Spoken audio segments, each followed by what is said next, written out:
In their latest monthly assessment of the South Korean economy, analysts at a state-run think tank believe the slowdown is showing signs, subtle signs that is, of improvement. Our correspondent Park Jun-han covers their thoughts and more. South Korea's economy is experiencing a slight easing of its slowdown, primarily driven by consumer spending, despite persistent weaknesses in construction investment and prevalent global trade risks.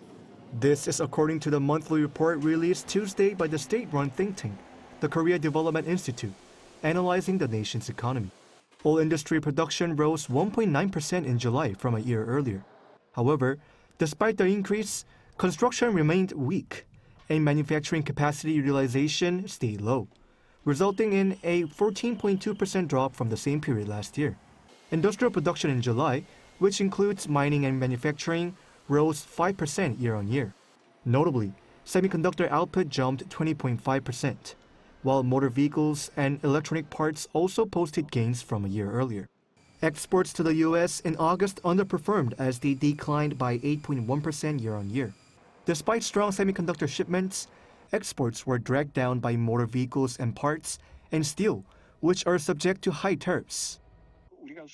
Export fluctuations depend on whether companies choose to raise prices to offset tariffs, but strategies have not yet been finalized. And in sectors like automobiles, tariffs have been agreed to be lowered but are not yet in effect. So, considerable uncertainty still remains. In the meantime, the KDI pointed to signs of improved stability in the credit market and domestic consumption.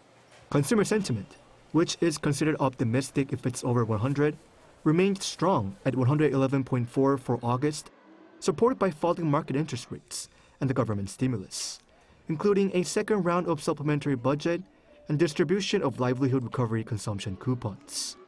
Park Jun-han, Arirang News.